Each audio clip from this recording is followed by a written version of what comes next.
Hey everyone, well, I guess it's time to break a leg, uh, exercise your vocal cords, and sing to the songs of nature.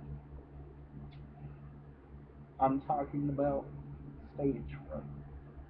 No, not to be confused with one of my all-time favorite movies, Stage Fright, uh, the Italian film about the guy wearing a outfit. Uh, that movie is definitely better than this movie, but this movie's good. Even though I hate musicals, some of the songs I actually did like. And surprisingly enough, a couple of the songs, well, like one song, I didn't even think I would ever like in my entire life. I happen to have liked. Um, on the back it says Austin Chronicle says mixed bloodshed and Broadway deliciously adds hilarity, or the full quote says mixes bloodshed and Broadway and deliciously adds hilarity.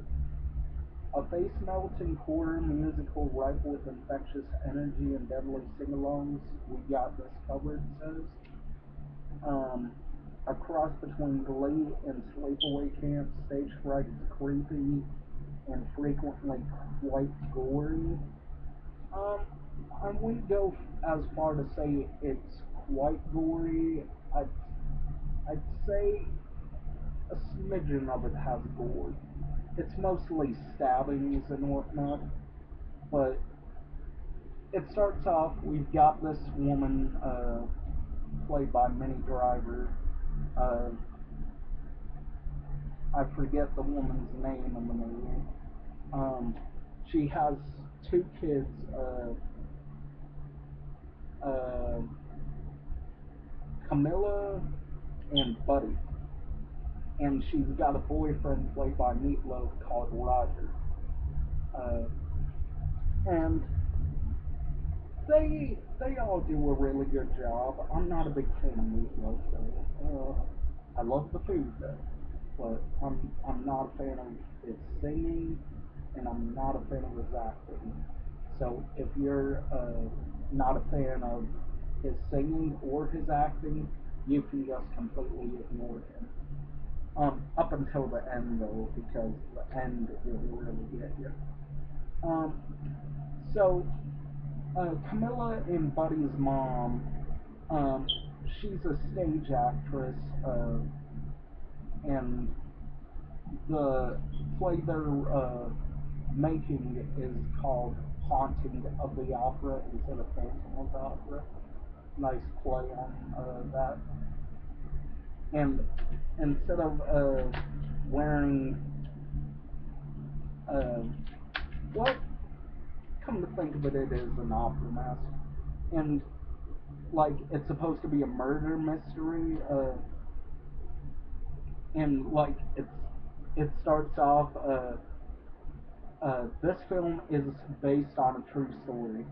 Uh, Names have been changed to protect the victims' identities, but all of the musical numbers will be done exactly as they were in real life or something like that. And I laughed at that, so it's definitely got a comedic aspect to it. Because hell, it's a musical horror movie, and I'd expect it to have some laughs in it. Um, and then uh, we think it's going to be the actual movie. Like uh, this guy gets stabbed by the killer, and then Minnie Driver's character is like, "No, oh, what have you done?"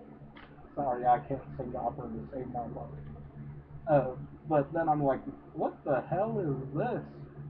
And then it turns out it's a stage play, and the guy ends up pulling the fake knife out of his shirt, which is connected to red scarves, which is supposed to be the blood. And then Minnie Driver's character goes backstage with her children, and she's like, "Oh, what do you think of your mom up on the stage?" And Camilla was like, Camilla, played by Ally McDonald. She played in House at the End of the Street. I've never seen the movie. I might have to check it out sometime since I do like Ally McDonald's acting in this movie.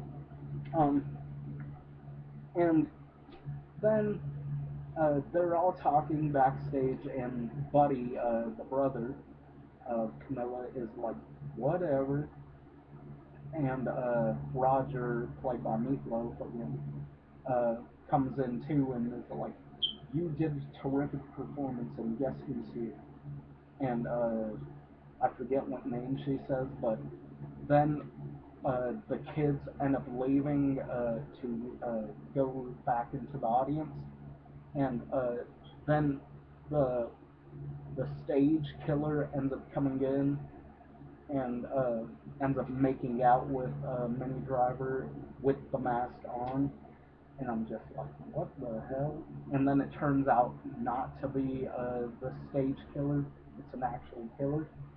She turns around, and the guy's got a knife in his hand and stabs her in the throat repeatedly, and blood starts going all over his face. And I'm like, oh shit, this movie looks good now.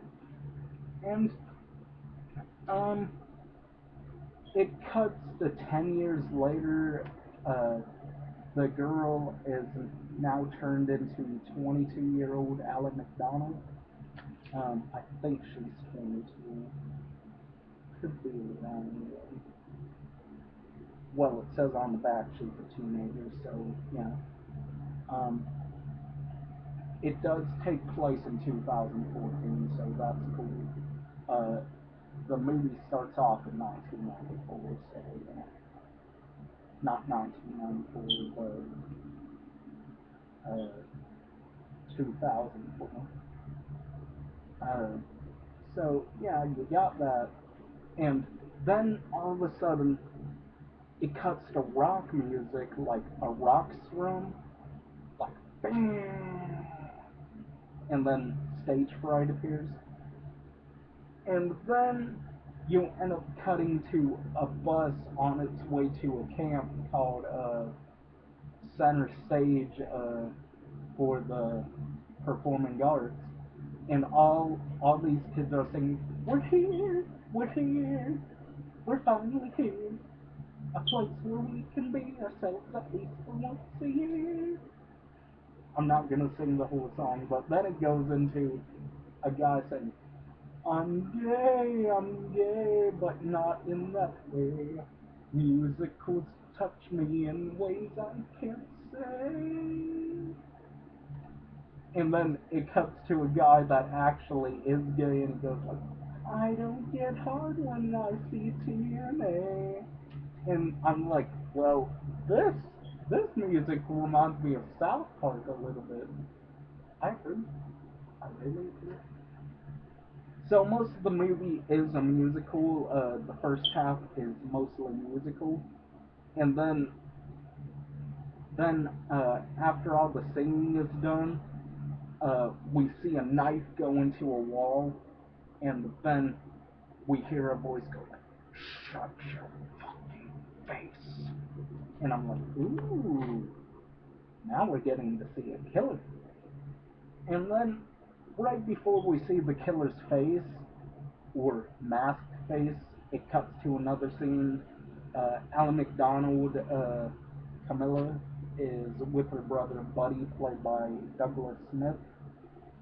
I don't know what movies he's been in, but uh, they're now like custodians at the camp, and Roger is the owner of the camp, and uh, they're singing and everything, except for Buddy. He hates musicals. Um, and then the rest of the movie, Camilla ends up wanting to be part of the play, so she signs up, and the play happens to be The Haunting of the Opera. and Camilla wants to be her mother's part. Um, the character's name is I forget the character in the play's name. Um, Sophia, uh, the character of Sophia, and the director of the revival show wants to turn it into like a Teatro Fiance type of thing. Uh, make it more of a Japanese opera. So there's a part where the director's like, "What is a Japanese tradition where the person covers their face all in white?" And a guy ends up saying "Bukaki," and a little girl's like, "Kabuki?" And the director's like, "What? Uh, it is Kabuki." And that's why I want the guy, the killer, instead of wearing a traditional mask, to wear a traditional kabuki mask. And it just so happens that the mask looks like this. And I'm like, wow, that's a pretty badass mask for a rock opera. Not really rock opera, Japanese opera. Murder opera, whatever you want to call it.